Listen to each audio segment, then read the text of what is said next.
اخرینی آیت کې دا خبره چې الله ته به داسې مخامخ کېږي لکه څنګه چې اول پیر الله پیدا کړی او د هر څه به شاته پرېږدي. خصوصا مشرکانو ته دا خبره چې الله به ورته وایي چې ما خو تاسو سره ستاسو هغه سپارښیان ونه لیدو، هغه تاسو چې د الله سره شریکان کړي، هغه بوتان، هغه باباګان او څوک چې دي د الله نه علاوه، نو په هغو کې هېڅوک هم ښکاره نه شو. اشاره دې طرف ته دی چې دا کمزوري دي په خپله، او څه به دوی سپارښ وکړي او څه به دوی یو بنده د الله هغه د جهنم نه بچ کړي. نو په دې تمه کې چې څوک هم پروت وي، نو د دنیا او د آخرت په تباهۍ کې پروت دی چې ما له به پلانې او علانې سپارښونه کوي او ما به د جهنم نه وساتي. د جهنم نه ساتنه او د جنت ورکول دا ټول د الله رب العزت په لاس کې دي. او که سپارښت ته څوک کوي نیکانو خلکو کې یا الله چې چا د اجازت ورکړي، هغه هم د الله په اجازت سره به کېږي.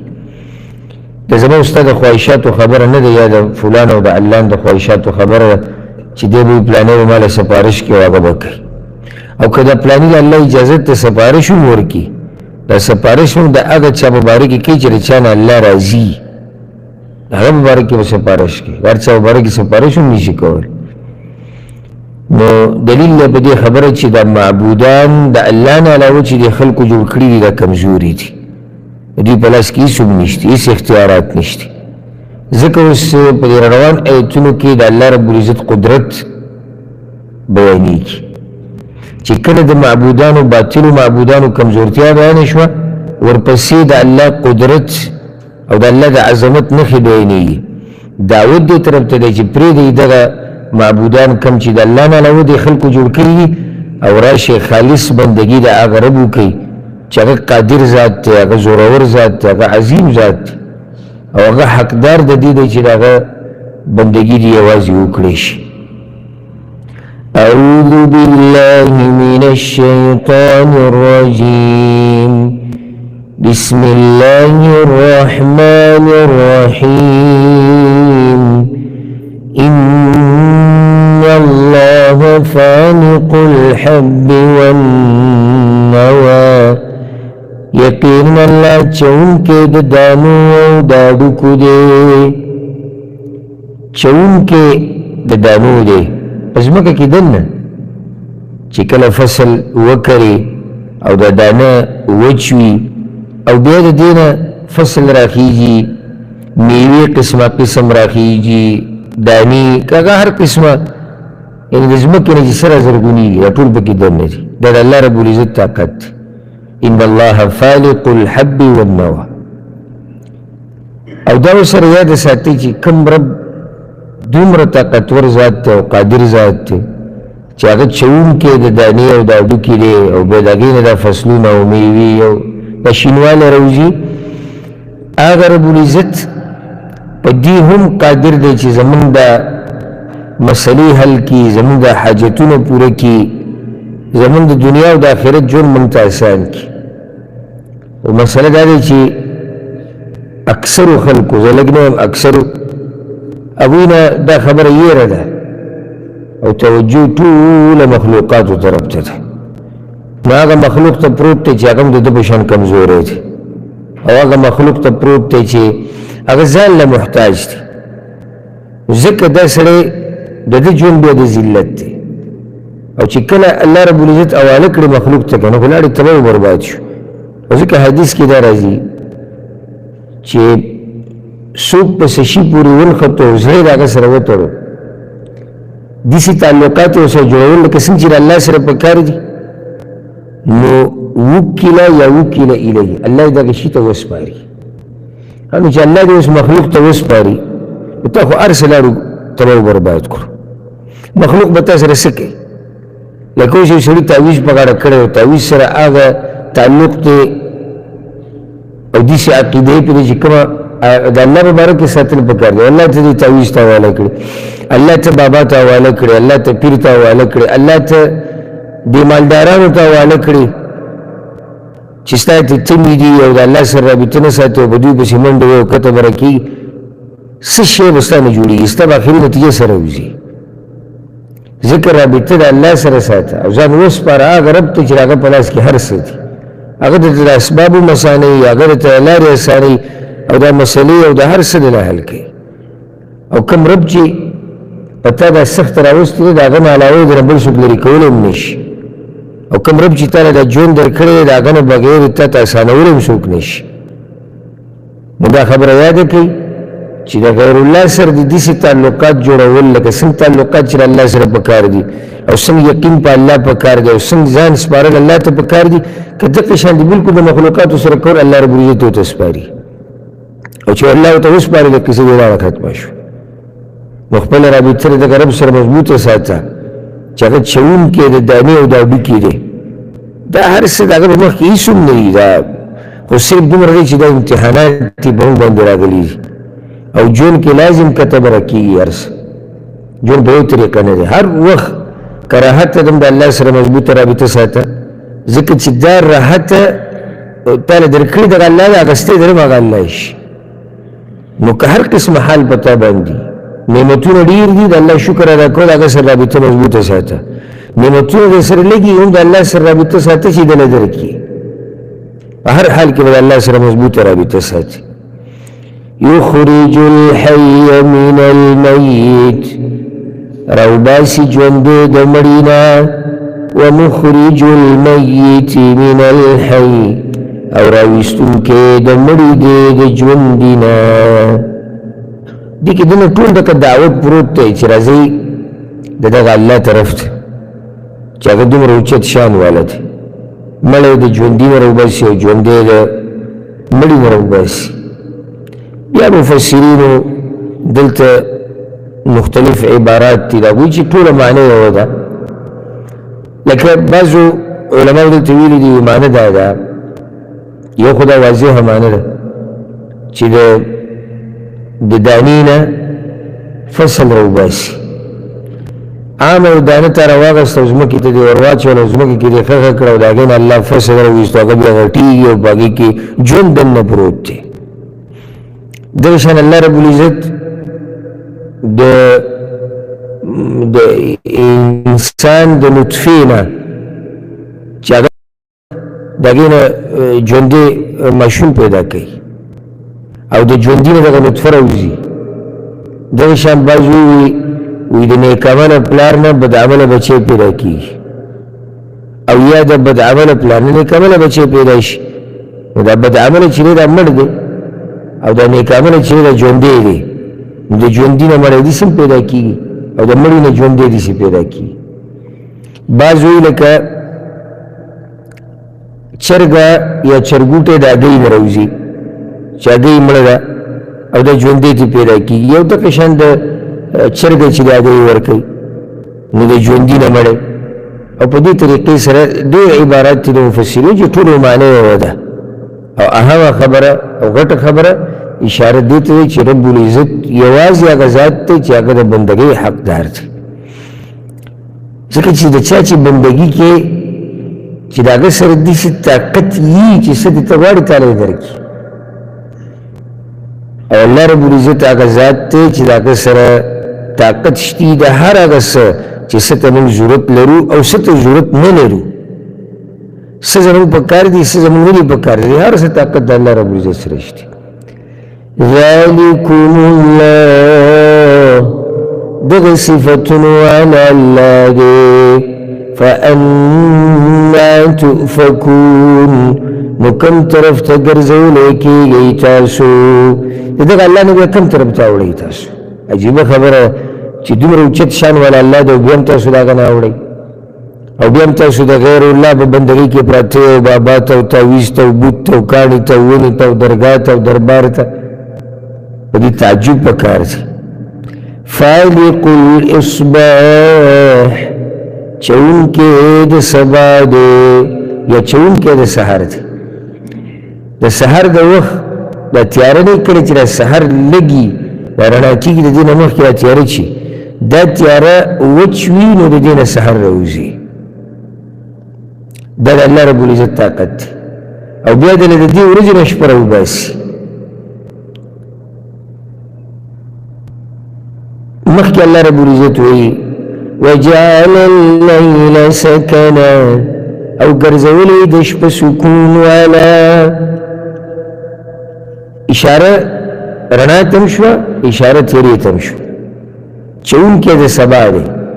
کله چې را شپه وچ وي سهار ته نږدې نو رڼا ترې راوځي بیا په هغې پسې شپه راځي دا د الله رب العزت رحم دی او د هغه قدرت دی لکه څنګه چې سورة القصص کې الله رب العزت دا خبره ذکر کړې ده قل أرأيتم إن جعل الله عليكم الليل سرمدا إلى يوم القيامة که الله دا شپه په تاسو باندې قیامت پورې وساتي نو څوک دی د الله نه علاوه دي چې څوک چې هغه تاسو له رڼا راوړي او چې الله یې د باندې ورځ وساتي نو څوک به دله دا تیاره راوړي هېڅوک نشته د الله نه بغیر دا کار کوونکی او دا شپه په دې ژمي کې اوږده شي څوک داسې شته چې رالنډی کړي یا دا ورځې رالنډې شي څوک وایي چې یاره لږ اوږدول پکار دي چا ته به ته وایي چې دا د اوږده کړي چا ته به ته وایي چې دا شپه دله رالنډه کړي یو څوک خو داسې وښایه که چې دا کار وکړي هېڅوک یې نشي کولی که د دنیا د اول سره د اخر سره پورې ټول را جمع شي سره د ټکنالوژۍ او سره د دې علم او سره د دې پیسې او سره د دې طاقت دا کار نشي کولی او که موږ یو تیاره جوړ هم کړو که نه هغه وختي طور او محدود ځي پورې او که موږ رڼا جوړ هم کړو هغه محدوده او څه وخت دپاره یو ځي دپاره او کمزوري لکه دا رڼا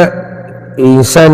جوړه کړې ده د الله په طاقت سره د الله په طاقت سره جوړه کړې ده دا ذهن دماغ سوچ فکر دا ټول هر څه الله ورکړي نو دا اوس څه رڼا ده دا دې جومات ته بهر دغه ځای کې قدم کېږي دغه ځای کې تیاره ده نو دا څه رڼا شو او پکې خراب شي او بجلي لاړه او بجلي راله او نظر راله خراب کړي چې ورته داسې ډېر ګوري نور نقصانات پکې شتي دا څه رڼا دی چې انسان جوړه کړې ده خو چې کله سحر شي هغه رڼا ته خیر کم داسې ګوټ پاتې شي چې هلته رڼا نه وي رسېدلي او څه کمزورتیا په دغه رڼا کې راځي دا د الله طاقت او قدرت دی او چې الله یې تیاره کړي نو که بیا موږ ډېر لیټونه میټونه ولګو هغه هم وختي توري محدود کمزوري غوندې کې رڼا وي ځکه چې الله تیاره کړي والشمس والقمر حسبانا او نور او سپوږمۍ دپاره د حساب کتاب الله رب العزت دا نور او سپوږمۍ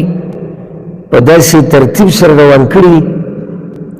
د دې دپاره چې موږ ته خپل حساب کتاب معلوم شي لکه چې دا نور او سپوږمۍ دا هم په یو اندازې سره روان دي نه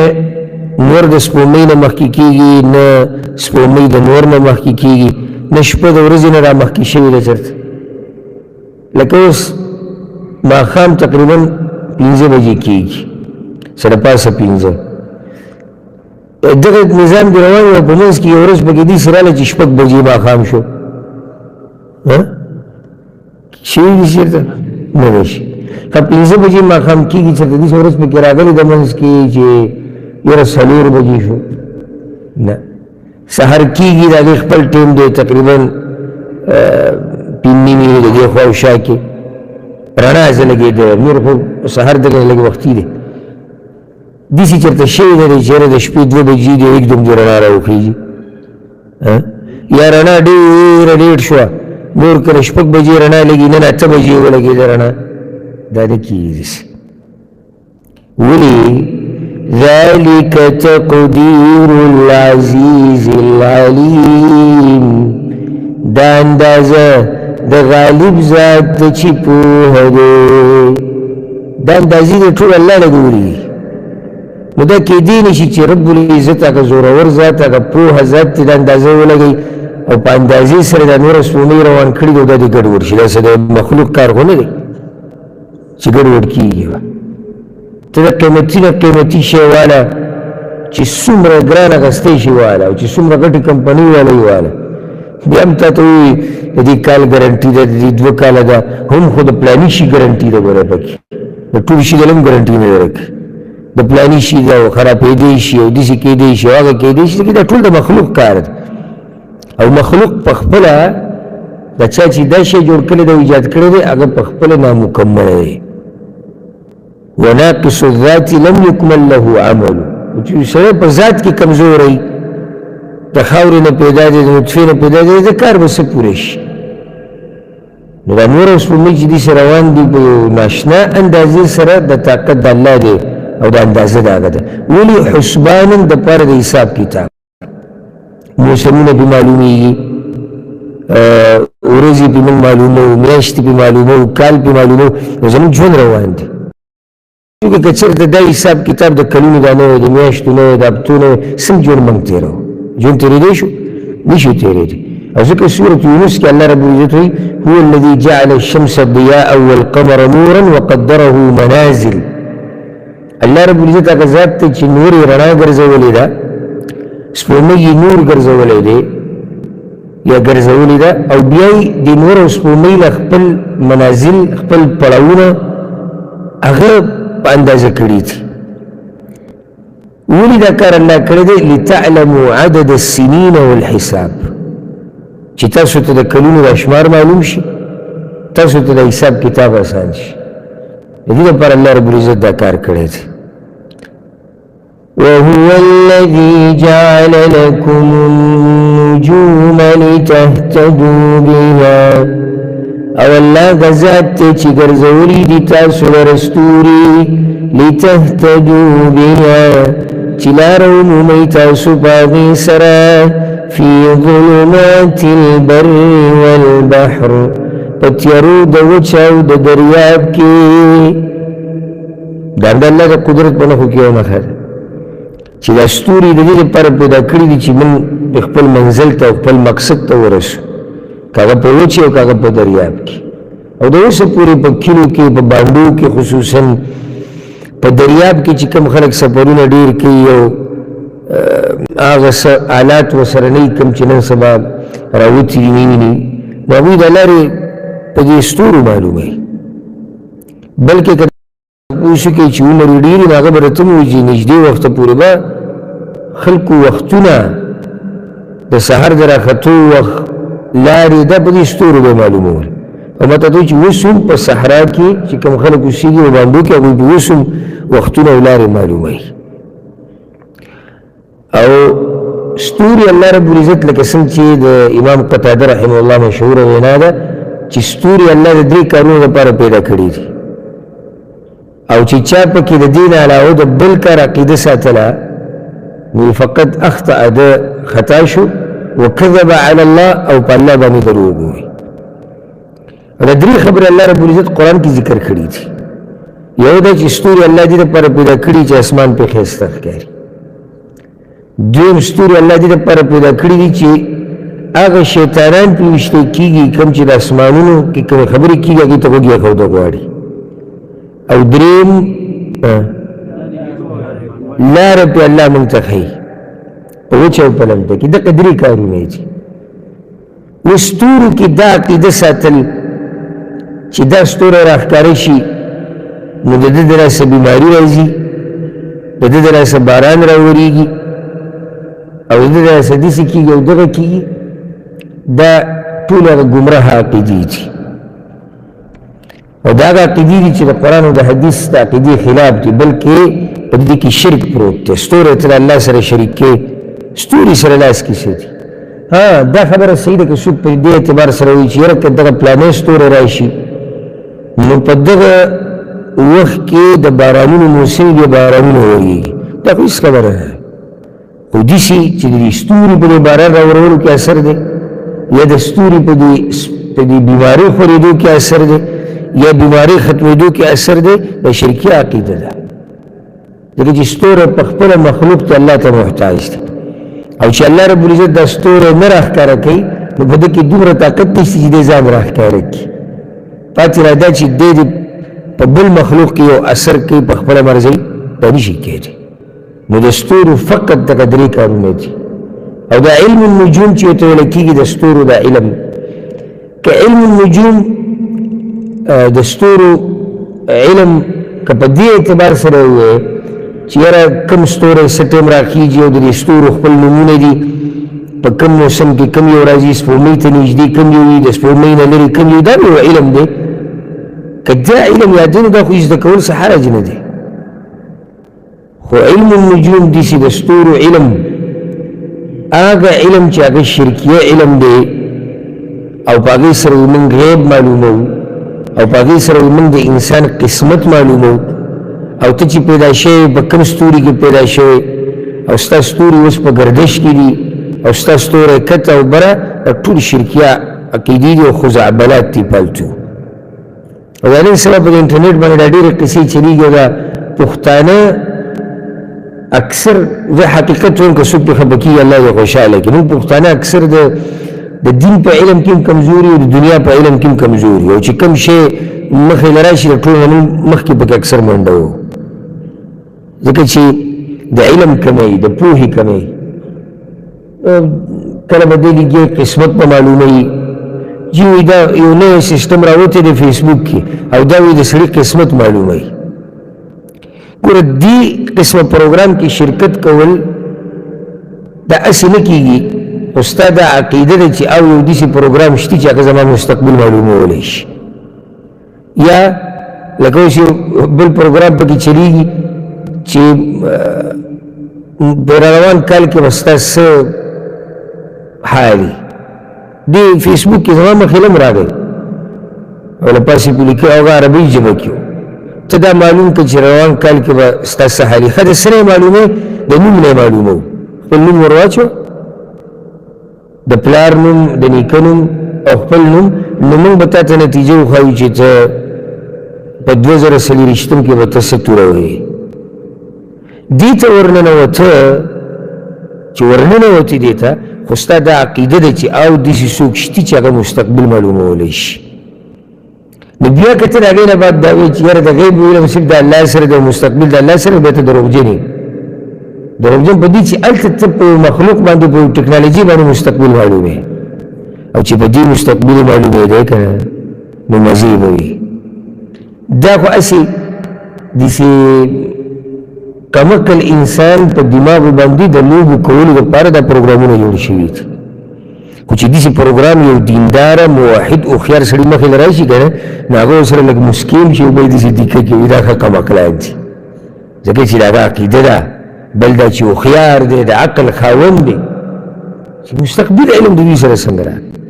بعضوی دا نم سر اخپل اخلاق معلومو منستا اخلاق معلومو او لبے نشرون کی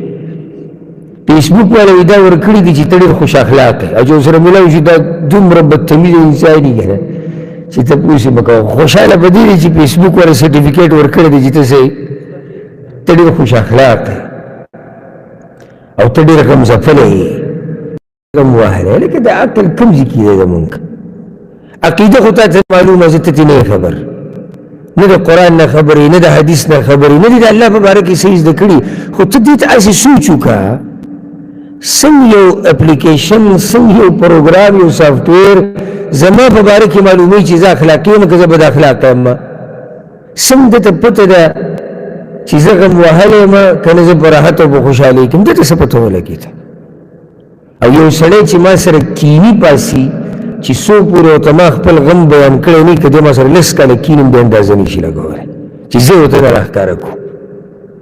اور انگریزانی یو لوگا ٹھوکا جوڑا کری من ورنوز من توی تاثر بدا کی گی و تاثر بدا کی عقیدہ بخپل رب مضبوط ساتی مستوری زمان استا پا جون کی سا تبدیلی را وستیشی نا نور اسپومی زمان استا پا جون کی سا تبدیلی را وستیشی نا بابا و پیر و کان او تعویز سے تبدیلی را وستیشی اللہ آگا چی سا اللہ کو اختری اقا کی گی بس او کپدی کی دے غمزیب ہو من طول بیا دیسی سلار کتا چی یرخ پل مستقبل معلوم کو او داول نداگی دا پار احتیاط ہو نیسو سکیدو والی سنکیدو والی بے عرصہ علم دا اللہ سر نو دا ستور اللہ سر پارا پیدا کری دی اسمان دا خائست پارا شیطانان دا وشتو دا پارا او دا لاری دا معلومور دا پارا پا اوچا او پلم دکی ذکر اللہ سو گورا لکسات مخ کی ما دا پوی خبر اوکڑا چی پوها و عقل و سوچ و فکر و سبحان اللہ خبر دل ترار گورا اللہ سوئی قد فصلنا الآیات لقوم یعلمون یقیناً پا تفصیل سر بیان کری دی من دلیلونا اگا قوم دا پارا چی پویگی دا دلیلونا چی بیانی گرن دا د پوهې د خاوندانو دپاره بیانېږي چا سره پوهه نه هغه په دې خبرو نه پوهېږي وهو الذي أنشأكم من نفس واحدة او الله غزات چې تاسو پیدا کړی د نفس یونا آدم علیه السلام د یو نفس ټول انسانان پیدا کړي دي نو هغه الله حقدار د دې چې دا غوښتي بندګي وشي فمستقر ومستودع نتاسو لزید و سیدو دے او زید امانت دے اکثر مفسرین ہوئی دا زید و سیدو او زید امانت لکا عبداللہ بن عباس رضی اللہ عنہما امام مجاہد امام قتادہ نور دیرنا دا تفسیر نکن دے مستقر مانا فی الارحام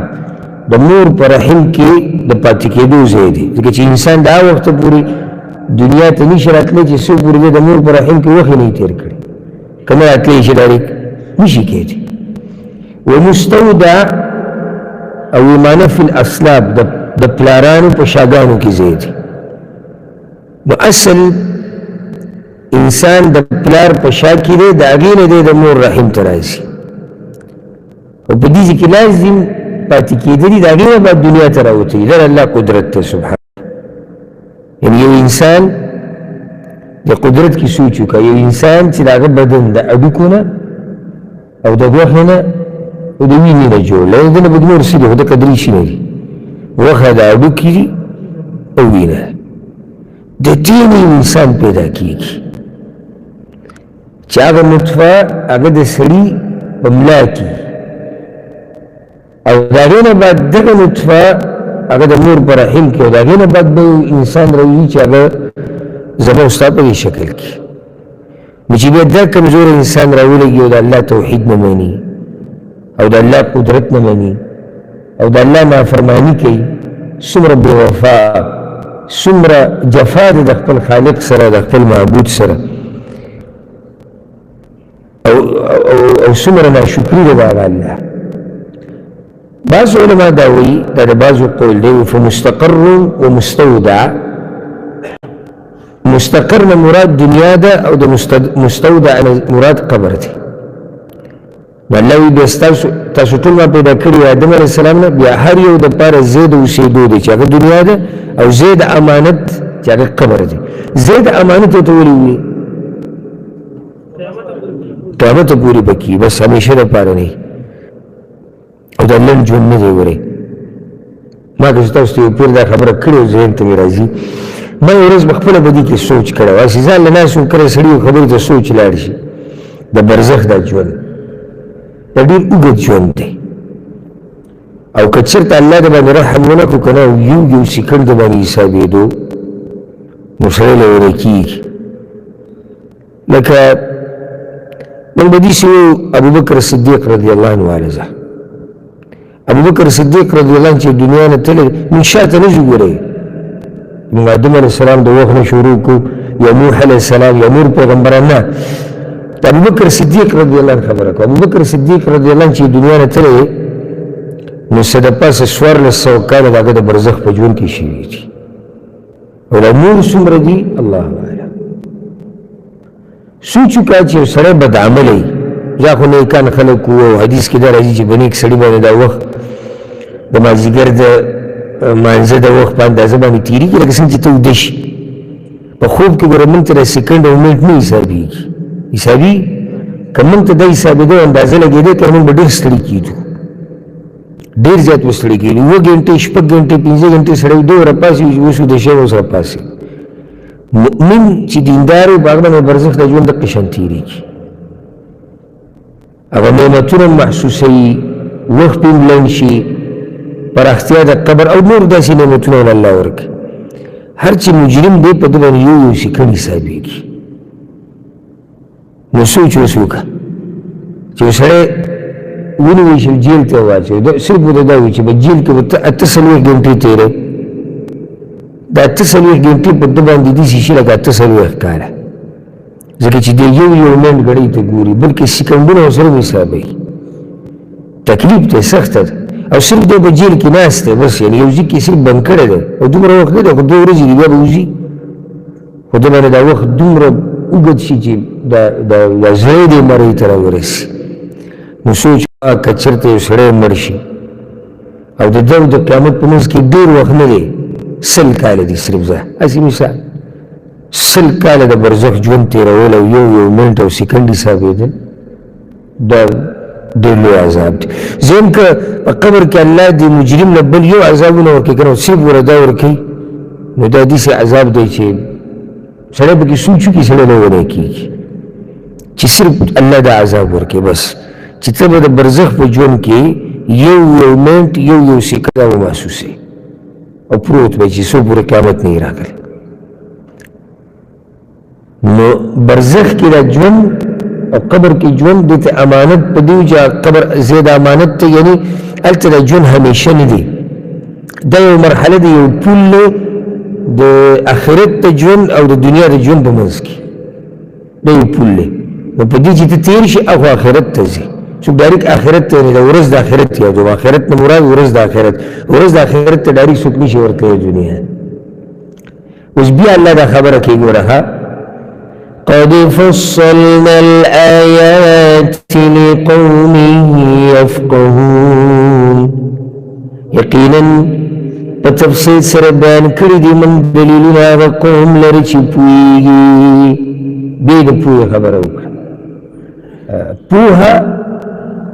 علم عقل دا ډېر خوشنصیب انسان ته الله سبحانه وتعالی نصیب کوي که دا پوهه ګورې په دې سره هم نه راځي چې سړی زه به سبقونه ډېر ویم ما ته به پوهه راشي الله رب العزت چې کله سړي ته پوهه ورکوي که نه کله کله یو سړی بې علمه یعنې دنیوي علم ورسره نه وي نه ورسره دیني علم ډېر خو په ډېرو حقیقتونو باندې او په ډېرو ژورو خبرو باندې الله پوه کړی او زه اکثر دې ملګرو ته وایم زه دې هندوانو ته وګوره دا سخت تعلیم یافته خلک دي ګوره د انډین او دې انګریزانو ته وګوره سره د دې بوت ته ولاړ یعنې دا د ده ټول علم دی چې دې خبرې ته سوچ نه کوي چې لکه دا کاڼی چې ما په خپله جوړ کړو دلته مې راوړو دلته مې ایښودلی زه بیا دته ولاړ یم چې ماله دا شی راکړه ماله دغه راکړه دا خلک دي چې الله ورته پوهه نه ده ورکړې پوهه دا په دې سره سړي ته نه راځي چې د انګلیش یې زده کړی دی یا یو څو کاله د دنیوي سبق ویلی دی پوهه اصل چې انسان ته راځي هغه په دین زده کولو سره راځي په دې سره سړي کې ادب سړیتوب تقوا پوهه هر قسمه نعمت سکون خوشحالي د دې سره انسان ته ملاویږي چې کله انسان د الله رب العزت دین زده کړي وهو الذي أنزل من السماء ماء او الله غزات ته چې نازلې کړي دي د بره نه اوبه اصل کې دا السما په عربي لغت کې د دې معنی ده برچت نو اسمان ته السما ولې وایي ځکه چې چت دی که نه په ځمکه باندې پاسه چت دی نو الله را لېږلي دي اوبه د برې نه اوبه را کوم طرف ته بر اسمان ته که ته چې د برې نه را لېږلي دي صحیح ده که ته اسمان نه را لېږلي هم صحیح فأخرجنا به نبات كل شيء مراوستری ده پاغی سر منگیا ده هر شی فأخرجنا منه خضرا مراوستری ده من داغین شنکے نخرج منه حبا متراکبا روباس من داغین دانی لاندی باندی واضح دی دا آیتونه نو ډېر تفصیل ته پکې ضرورت نشته ومن النخل من طلعها قنوان دانیه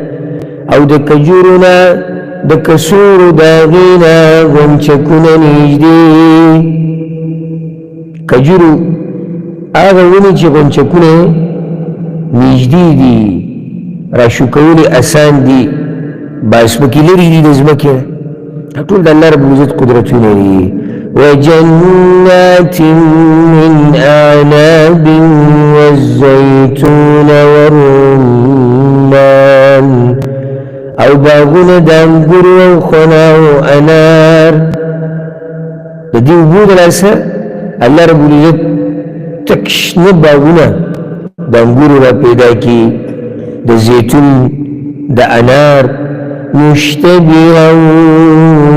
وغير متشابه چې یو شان دي او نه دي یو شان دي پس کې په پاڼو کې یو شان دي وغیر متشابه او نه دي یو شان پس کې په خوند کې په رنګ کې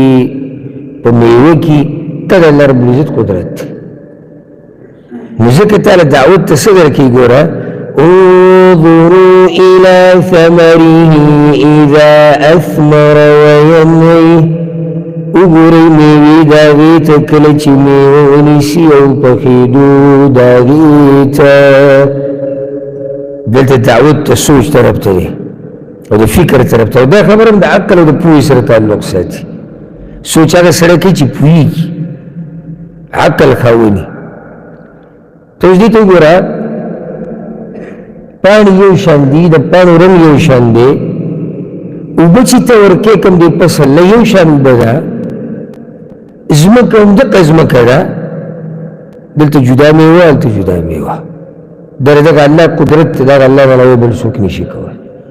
او ځکه سورة الرعد کې الله څه وایي وفي الأرض قطع متجاورات الله وی په ځمکه کې ټوټې دي چې یو بل سره لګېدلي دا ځمکه د ټوټو په شکل کې د یو بل سره لګېدلې ده وجنات من اعناب وزرع ونخیل او باغونه دي په دې ځمکو کې د انګور د کجورو يسقى بماء واحد ونفضل بعضها على بعض في الأكل ودي ته سوچ کوه الله وی دا ټول باغونه او فصلونه چې خراب کېږي په یو قسم اوبو سره چا پکې بل قسم اوبه راوړي یو قسم اوبو سره خو الله وی بیا په خوراک کې جدا دي ټول یو شان نه دي ځمکه یوه ده اوبه یو شان دي که پاڼو ته وګورې فصل ته وګورې رنګ شینوالی ټول یو شان دي میوه جدا راوځي او کله داسې کېږي چې دا میوه په ظاهري شکل کې یو شان وي لکه ورته د زیتون دانه راوالي چې خونه ورته وایي د هغې دانه ته راوالي دغه شان دانه د انګورو وي همدغه شان تور رنګ همدغه شان شین رنګ ځکه چې زیتون کې شین وي دغه شان شین رنګ دغه شان تور رنګ یا دغه شان سور رنګ رنګ هم یو شان ظاهري شکل هم یو شان او د نه خوند جدا دا بل څوک کولی شي الله نه علاوه سبحان الله بیا د دې میوو دې ساتنې ته وګوره دې کینو ته وګوره دا د راشو کولو پورې ښه په دغه ځایونو کې الله ساتي روغې رمټي خو چې کله راوشو کوي بازار ته راوړی شو تا واغېستې کور ته یې راوړې دا به دوه درې ورځو کې خرابېږي که صحیح دې ونه ساتلی چې څنګه پکار دي بلکې که ته کوشش وکړې چې ویې ساتې د خپل یو میعاد دی چې هغه پوره شو د هغې نه بعد به بیا دا ټولې تورې شي او خرابې شي بیا به ګزارې دا الله قدرت دی دې ځکه هم الله ساتي خو څه نه څه اختیار یې پکې تاله درکړو چې کله اختیار تاله درکړو نو تا ته وښو ستا دا حال دی یو څو کیلې ما ورته نشو ساتلی چې دا د روغ رمټې پاتې شي او چې خبرې شروع کړو نو اسمان راکوز کړو ځمکې سره ولګو ځمکه اوچته کړو اسمان سره یې لګو او چې کله الله ساتلی نو څنګه یې ساتلی او بل ښکلی مثال دا ماشوم دی چې دا ماشوم کله د مور په خېټه کې الله ساتو هېڅ مسله نه وه موږ چې سره خبرېږو نه خو چې کله دنیا ته راغی او الله څه نه څه اختیار پکې موږ له راکړو او موږ ته د ماشوم هغه تربیت حواله کړو نو جړالی راوستو او چې له چا سره ملاویږو بس دغه شکایتونه دي او شکویري یاره د وړو ساتل نه دي دلته هم الله ساتي صرف ته یو معمولي ذریعه ګرځېدلی او معمولي ذریعه ګرځېدو سره ستا دا حل دی چې پوزې له راغلی نو سوچ وکړه د کوم وخت نه چې الله دا دنیا پیدا کړې ده او دا مخلوقات یې پیدا کړي دي او دا قیامته پورې او دا قسمه قسم مخلوقات دا ټول یک یوازې هغه رب یې ساتي دې ته سوچ وکړه د کوم وخت نه چې پیدا کړي دی د ختمولو پورې او به دې ختمولو نه دي بیا به په جنت کې یا په جهنم کې هلته هم الله ساتي نه هغه رب دا وایي چې ما ته ساتل ګران دي نه هغه ګیله کوي نه شکوه کوي نه مخلوق ته ویلي چې زما سره پکې مرسته وکړه نه بیا هم ساتي او هغه مخلوقاتو کې بیا هغه مخلوق کوم دی چې د هغه رب نه نیم نه نافرماني ونه کوي ګناهونه کوي دشمني ورسره کوي هغه رب بیا هم ساتي دې سره الله طاقت وي او دا الله قدرت او دا خبرې زه دې دپاره کومه چې یو سړی دا ایتونه واضح دي که موږ ترجمه کوو روان هم به کار کېږي نه په دې کې لازم دي چې خبرې په کار دي چې موږ پکې سوچ وکړو ځکه دلته الله وایي انظروا الى ثمره وګورئ څه ته میوو ته وګورئ څه مطلب دی وګورئ تصویران ته وباسه سوچ پکې وکړه دلته لازم دا خبرې په کار دي چې زما او ستا دا ذهن عقل زړه هغه د الله دې قدرتونو باندې څه نه څه پوه شي دا نه ته چې میوې ته وګوره ورسره ودرېږه او سیلفي ورسره وباسه یا تصویران ورسره وباسه نه وګوره معنه ده چې ځان په پوهه کې چې هغه الله راته رایاد شي او په الله دې ایمان ډېر شي او په الله د الله عظمت هغه ستا په سینه کې ډېر شي دې لپاره الله دا آیتونه رالیږلي دي إن في ذلكم لآيات یقینا پدې کې خامخا ډېر دلیلونه دي لقوم یؤمنون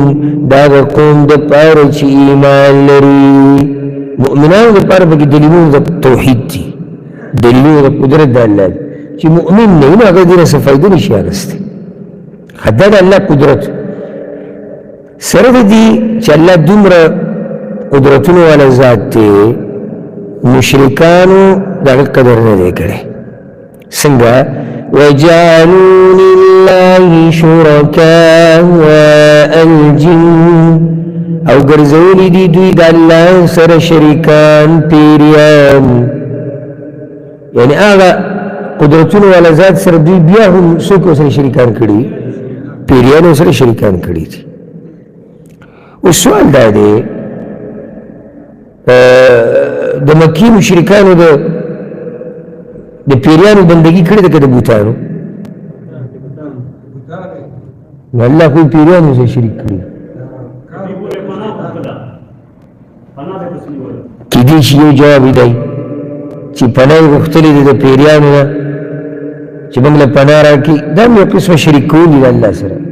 یو بل جواب تاسې بارک الله فیک بل جواب یې دا دی چې اصل کې دوی د بوتانو د بندگی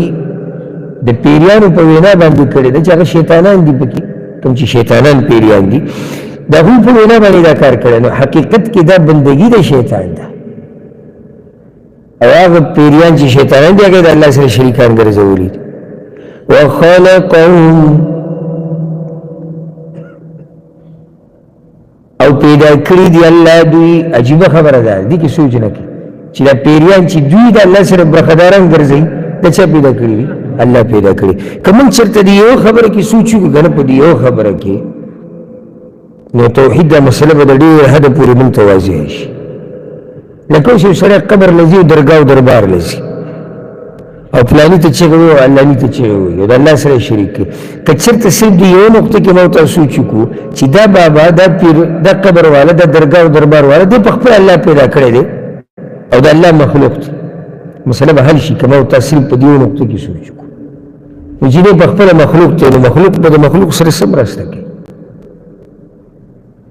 الله وی دوی راولګي د پیریانو ما سره شریکان کړو او قمقلان دې ته سوچ نه کوي چې دا پیریان خو ما پیدا کړي دي وخرقوا له بنين وبنات بغير علم او جوړ کړي دي دوی په دروغ الله لره زامن او لوڼه بغیر د پوهې نه الله سره یعنی د الله په دې حق کې دومره ظلم او په توحید کې چې د الله دپاره یې زامن هم ګرځولي او لوڼه هم ګرځولي دي پیریانو سره شریکان کړي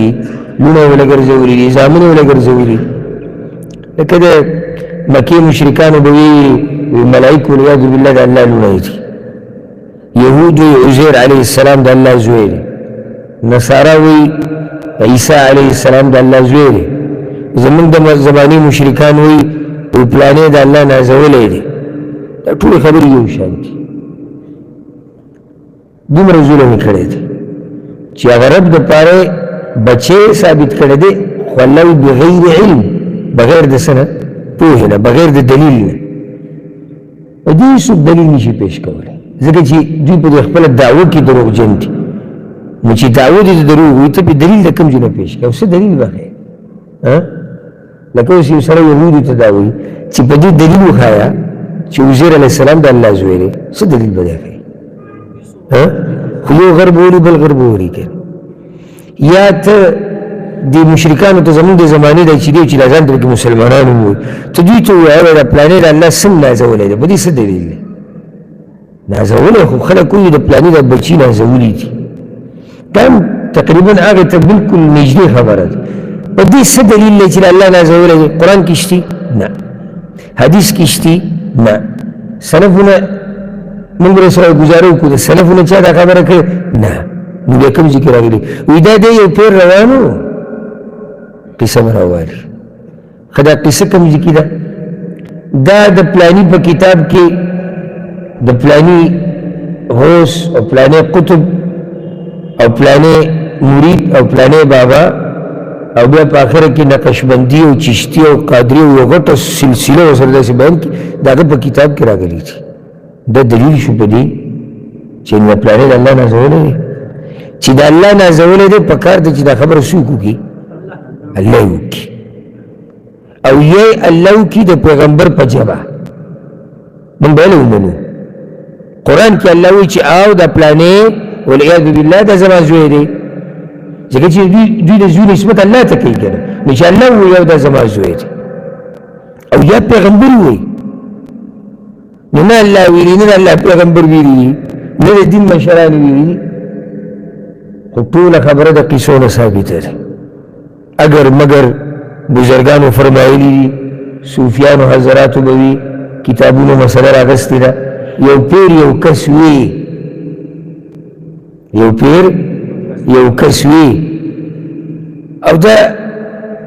قسمه خبرې د دروغو او ورته پرې د دیندارو خلکو په نوم باندې کله داسې چل وکړي لکه اوس یو علاقه ده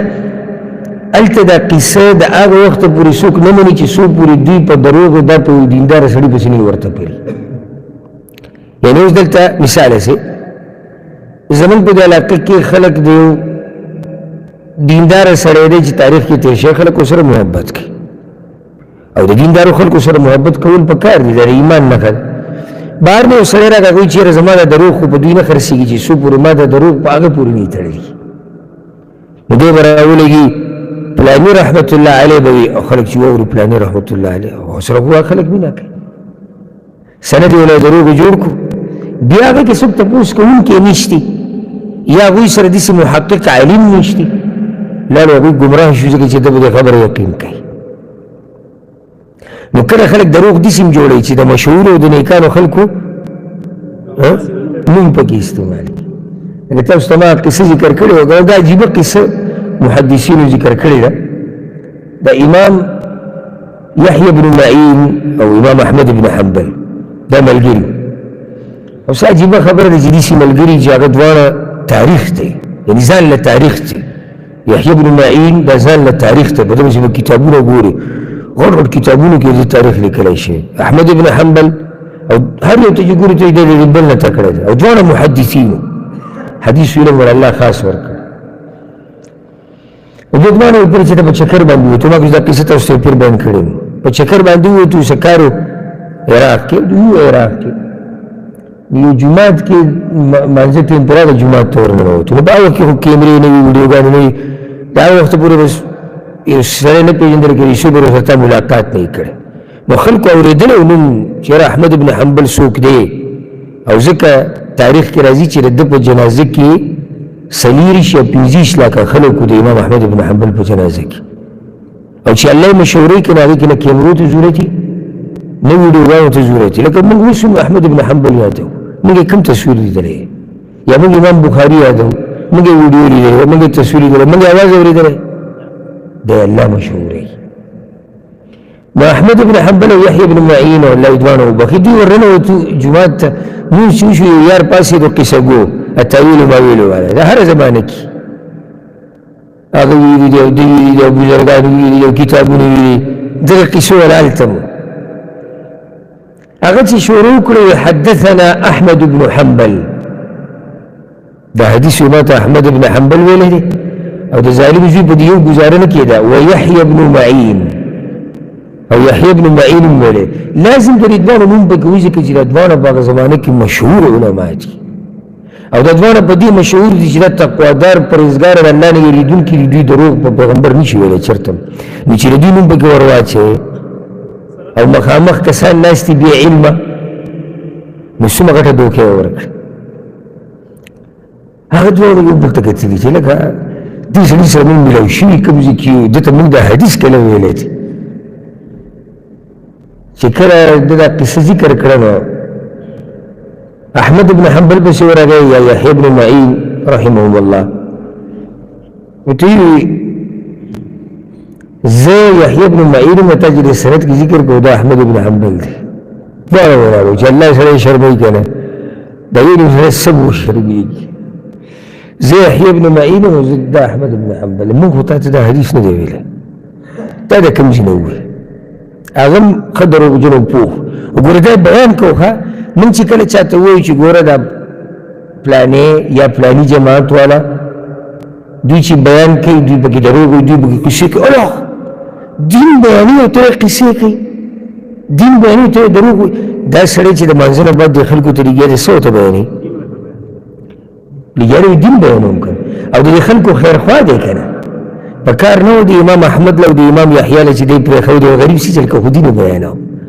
نو دا خو بیا ظالمانو روغ رمټ سړی راولو او په هغه باندې دین بیانول ودرېږي نه که دوی په هغه ورځ دا نه ویلی چې دا دروغ دي نن به مونږ هم دغه حدیث بیانولی دا کوم چې دغه سړي بیان کړه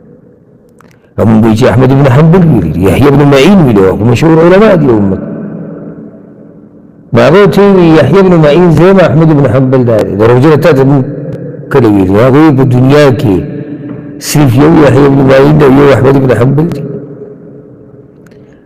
ما وی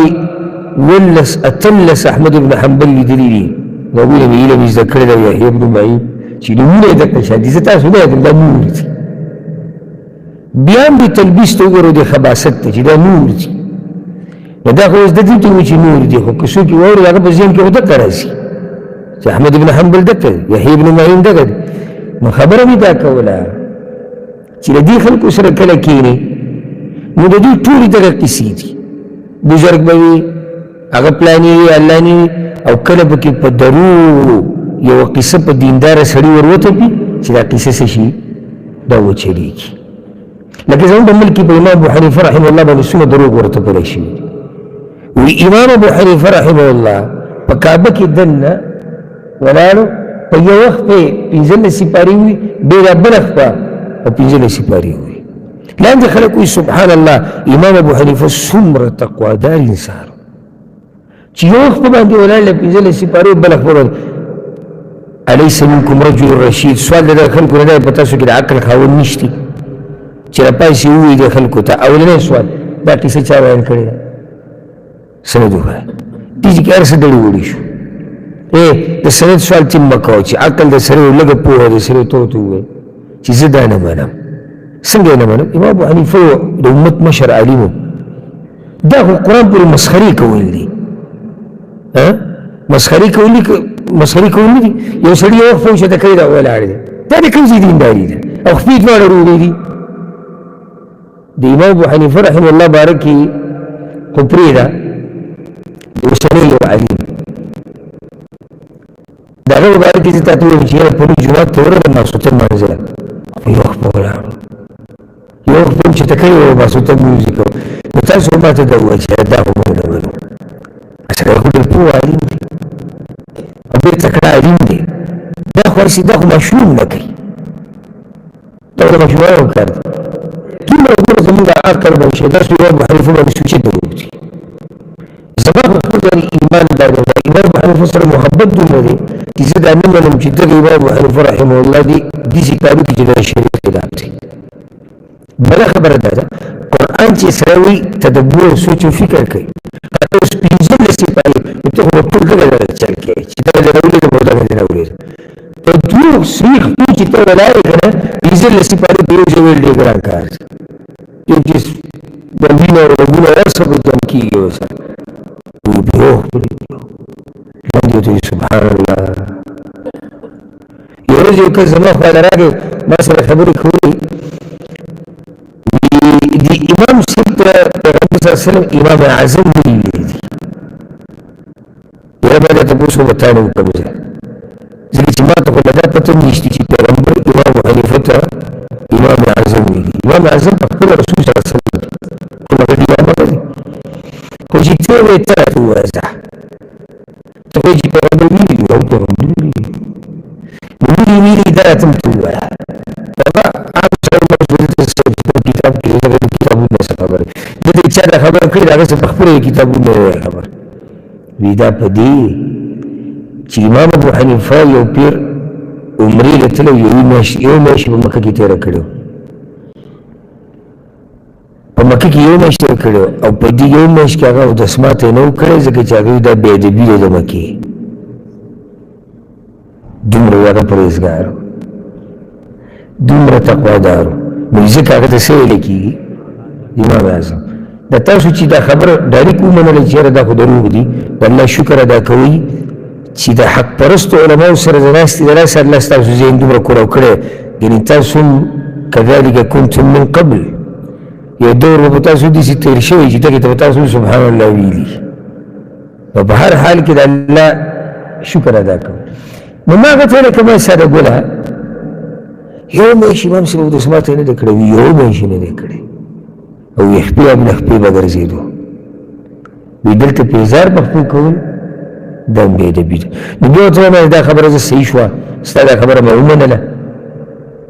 نو ما خو نه دي لیدلې خو کېدای شي ستاسو مطالعه ډېره زیاتې سړي کوم دا مسله را پیدا کړي خو زما ذهن ته یو بله خبره راځي د ابوبکر صدیق رضي الله ته وګوره او د عمر ته وګوره او د عثمان او د تقریبا 1,40,000 صحابه کرام علما یادی چې حج کې وو تقریبا شمار دغه دی یعنې 1,40,000 ډېره زیاتې کم صحابه کرام دوی وګوره دا ادب نه و دوی په مکه کې اودسمات هم کړي دي دوی غسل هم کړی دی دوی پیزار هم پخپل کړي دي دې باره کې څه ما دوی ته بل طرف ته لاړې من کومه خبره کوله ته لاړې صحابه کرامو ته دغه ته یعنې سوچ وکړه دا اوس امام صاحب دروغ نه دي دي که نه دي دي یعنی دا ستاسو ضمیر مني چې امام صاحب به داسې کړي نه مني نو ځکه الله وایي بغیر علم دا زامنې چې الله له ثابت کړي دي دا لوڼې چې ثابتې کړي دي او دا نظوري چې ثابت کړي دي بغیر د علم نه بغیر د پوهې نه سبحانه وتعالى عما يصفون پاک دی الله اوچت دی د هغې نه چې دوی ورله بیانوي د دې قسمه قصونه او د دې شرک نه د دوی چې الله سره کوي د دې قصو نه او د دې هر څه نه الله سره پاک دی اوچت دی په دې به اکتفا وکړو او انشاءالله روان درس کې به د یو نمبر آیت نه شروع کوو هم دقه موضوع دی چې ستاسو ذهن کې یو پیر به آیتونه ووایي کوم ملګري ترجمې ته توجه ورکړي چې هغوی یاد کړي إن الله فالق الحب والنوى يقينا الله چون کې د دانو او د ډکو دی يخرج الحي من الميت روباسي ژوندی د مړینا ومخرج الميت من الحي او راویستونکی د مړي دی د ژوندینا ذلكم الله دغه صفتونه والا الله دی فأنا تؤفكون كم طرف ته ګرځولی کېږئ تاسو فالق الإصباح چونکې د سحر دی وجعل الليل سكنا او ګرځولی د شپه آرام والا والشمس والقمر حسبانا او نور سپوږمۍ د پاره د حساب ذلك تقدير العزيز العليم دا اندازه د زورور ذات ته چې پوهه دی وهو الذي جعل لكم النجوم او الله غزات ته چې ګرځولي دي ستاسو د پاره ستوري لتهتدوا بها چلار عمومی تاسو پاغی سرا فی ظلمات البر والبحر پتیرود وچاود دریاب کی قد فصلنا الآیات یقینا په تفصیل سره بیان کړی دي من دلیلونه لقوم یعلمون د پاره دا قوم چې پوهیږي وهو الذي انشأكم من نفس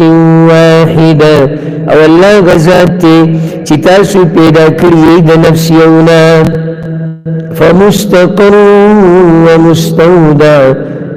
نتاسو لزید و سیدود و زید امانت قد فصلنا الآیات یقینا بتفصیل سره بیان کړی دي من دلیلونه لقوم یفقهون د پاره دا قوم چې پوهیږي وهو الذي انزل من السماء ماء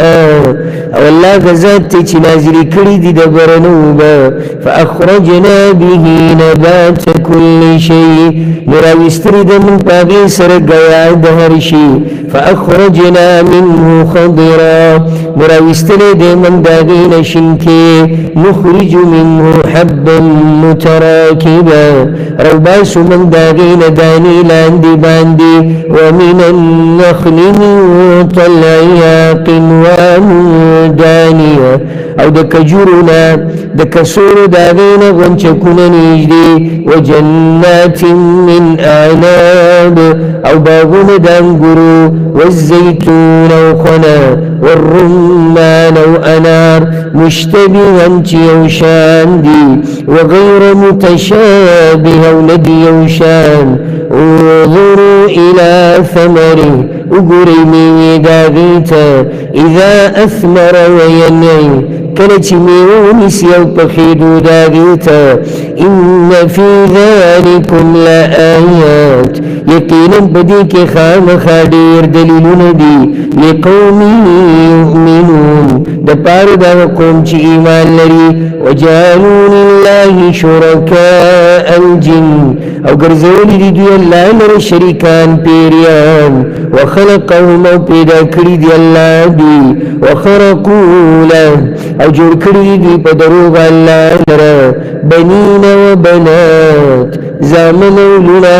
بغیر علم بغیر دپوهنا سبحانه وتعالى پاک دی اللہ اوچتے عما یصفون باغ سنچی دوی ورل بیانی اللہ رب العزت من پا قرآن باندی پوکی و اللہ دی مغلا